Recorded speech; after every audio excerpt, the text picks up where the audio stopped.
Hello friends, welcome back to the YouTube channel dictation club. आज का dictation आनंद मासिक पत्रिका से लिया गया है, जो कि 100 शब्द प्रति मिनट की गति से होने वाला है। अगर आपको इसकी पीडीएफ अलग से चाहिए तो नीचे डिस्क्रिप्शन बॉक्स से आप टेलीग्राम चैनल ज्वाइन कर सकते हैं। वहां आपको सभी प्रकार की पीडीएफ मिल जाएगी। इसके अलावा आपको और भी प्लेलिस्ट चाहिए, जैसे कि रामधारी गुप्ता खंड 1, रामधारी गुप्ता खंड 2, newspaper dictation, previous year dictation, 10 minute non stop dictation, free practice batch dictation, तो उन सब की लिंक भी आपको नीचे डिस्क्रिप्शन बॉक्स में मिल जाएगी। अगर आपको डिक्टेशन पसंद आता है तो आपको वीडियो को लाइक करना है और चैनल को सब्सक्राइब कर लेना है, ताकि भविष्य में आने वाले डिक्टेशन भी आपको मिलते रहें। तो ज़्यादा समय ना लेते हुए डिक्टेशन स्टार्ट करते हैं 5 सेकंड के बाद।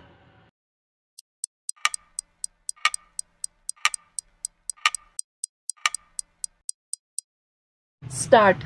महोदय, हमारे संविधान निर्माताओं ने इतिहास, देश की संस्कृति तथा देश के लोगों की सुविधा को ही ध्यान में रखकर हिंदी को राजभाषा का स्थान दिया था। इस भावना की अभिव्यक्ति प्रधानमंत्री पंडित जवाहरलाल नेहरू ने 30 जुलाई 1956 को संसद में की थी। उन्होंने स्पष्ट रूप से कहा था, हिंदी को किसी भाषाई ज्येष्ठता के कारण अखिल भारतीय भाषा नहीं बनाया गया, बल्कि इसलिए बनाया गया क्योंकि यह अधिकांश भागों में फैली हुई है। हमारा इतिहास इस बात का गवाह है कि जिस भाषा को राजभाषा का स्थान दिया गया है, वह 13वीं 14वीं शताब्दी से ही देश में उभरने लगी थी। यह भाषा देश के किसी कोने विशेष में नहीं, बल्कि अनेक भागों में धीरे धीरे उभरी। यह अपने समय में भक्त और संत कवियों, व्यापारियों, सैनिकों तथा आम लोगों की बोलचाल की भाषा रही, और इसी कारण हिंदी में ग्राह्यता का विलक्षण गुण पैदा हो सका और उसकी समन्वयक शक्ति बढ़ सकी। साथ ही उसमें हमेशा लचीलापन भी बना रहा। अपने इन्हीं गुणों के कारण यह भाषा निरंतर आगे बढ़ती गई और अपना रूप निखारती गई। स्वतंत्रता आंदोलन के हमारे नेताओं ने यह बात अनुभव की थी कि यदि उन्हें देश के जन जन तक पहुंचना है तो उसके लिए हिंदी भाषा सबसे अधिक उपयुक्त हो सकती है। इनके इस निर्णय के पीछे ना तो किसी भाषा की उपेक्षा करने की भावना थी और ना ही किसी भाषा विशेष को ऊंचा दर्जा देने की सोच थी। उनका उद्देश्य तो केवल एक ऐसी भाषा का सहारा लेना था जिससे वे अपनी बात लोगों तक पहुंचा सके। ऐसा सोचकर हिंदी भाषा को अपनाने वालों में केवल हिंदी भाषी लोग ही नहीं थे, बल्कि उससे भी कहीं अधिक अहिंदी भाषी लोग थे। इतिहास इस बात का गवाह है कि किसी भी एक समय में राजकाज की भाषा और लोगों की भाषा प्रचलित रहती है, लेकिन अब हमें नई राजनीतिक व्यवस्था और बदलते हुए परिवेश में यह देखना होगा कि क्या अब भाषा के ये अलग अलग स्वरूप एक ही समय में मौजूद रह सकते हैं, और यदि रह सकते हैं तो उनकी सीमाएं क्या होनी चाहिए। यदि वे एक दूसरे से आदान प्रदान करती हैं तो उनके आदान प्रदान करने की स्थिति क्या होगी? इन सभी प्रश्नों का उत्तर ढूंढते समय हमें ये बातें ध्यान में रखनी चाहिए कि अब हम किस राजनीतिक व्यवस्था में रह रहे हैं। हमारे सामने भाषाओं के आदान प्रदान के किस माध्यम हैं, किस तरह की सुविधाएं हैं और कितनी तेजी के साथ वे एक दूसरे से मिलकर एक दूसरे को स्वीकार करते हैं या एक दूसरे को नकारते हैं। अब समाज की स्थिति पहले जैसी नहीं रही।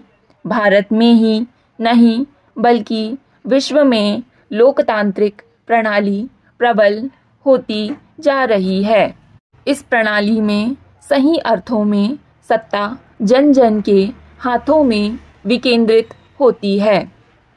महोदय, सच तो यह है कि इस प्रणाली का जन्म ही जन जन को सत्ता में बराबर का भागीदार बनाने के लिए हुआ है।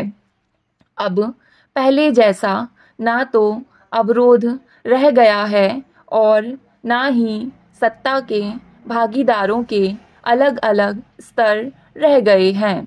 इसलिए यह स्वाभाविक है कि जन के साथ जन की भाषा भी राज तक पहुँचेगी।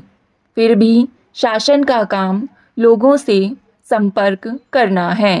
यह संपर्क लोगों की भाषा में ही संभव है। इसके कारण राजभाषा और जनभाषा में निश्चित रूप से बहुत शीघ्रता के साथ अंतर संबंध स्थापित होंगे और वे एक दूसरे को प्रभावित भी करेंगे। ऐसी स्थिति में राजभाषा को लोगों की भाषा के निकट लाया जाना चाहिए। लोकतांत्रिक प्रणाली में तो राजभाषा जन जन के लिए होती है। इस संदर्भ में माध्यमों की भी बात आती है। आज हमारे सामने जनसंचार के अनेक माध्यम मौजूद हैं। इन माध्यमों की सीमा भी राज्य या देश तक सीमित ना रहकर पूरी दुनिया की होती जा रही है। ऐसी स्थिति में अब कोश कोश पर बानी वाली कहावत पुराने दिनों की बात बनती जा रही है। अब जहां भाषाओं की सीमाएं टूट रही हैं, वहीं उनके बीच तेजी से आदान प्रदान भी हो रहा है। मेरा मानना है कि इस आदान प्रदान में भी एक नई भाषा की संभावना के बीज पल रहे हैं। हो सकता है नई भाषा के बनने में काफ़ी वर्ष लग जाएं और हो सकता है कि यह ना भी बने, लेकिन इतना तो निश्चित है कि इसका दबाव पड़े बिना नहीं रहेगा। अब हमें देखना यह है कि हम कैसे इन प्रभावों को सकारात्मक रूप से स्वीकार कर पाते, बचा पाते हैं और व्याकरणिक स्वरूप को बचाते हुए इसके साथ अपना तालमेल बैठा पाते हैं। इसी से जुड़ी हुई बात है विज्ञान और तकनीक की भाषा की।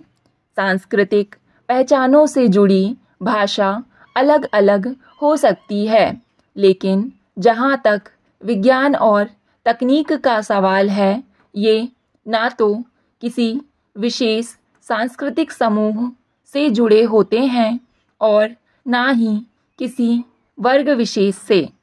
भले ही विज्ञान का जन्म किसी एक सांस्कृतिक समूह में क्यों ना हुआ हो, लेकिन अपनी उपयोगिता के कारण वह धीरे धीरे अखिल विश्व का रूप ले लेता है। ऐसी स्थिति में हमें देखना यह होगा कि विज्ञान और तकनीक की भाषा किस तरह की हो। मुझे लगता है कि विज्ञान और तकनीक की भाषा तैयार करने में हमें अपेक्षाकृत अधिक उदारता से काम लेना चाहिए, क्योंकि एक ओर तो उसके सामने विदेशी शब्दावली है और दूसरी ओर उसके सामने अपने देश के लोग हैं, उनकी जन भाषाएं हैं। यहाँ यह धर्म संकट खड़ा होगा कि इस विदेशी शब्दावली और देशज शब्दावली के बीच संतुलन कैसे बनाया जाए। निश्चित रूप से यह काम सरल नहीं है, क्योंकि हमारी भाषाएं पूर्णतः समर्थ भाषाएं हैं। उनके पास विज्ञान की सशक्त विरासत भी है। स्टॉप। डिक्टेशन पसंद आए तो वीडियो को लाइक तथा चैनल को सब्सक्राइब कर लें। धन्यवाद।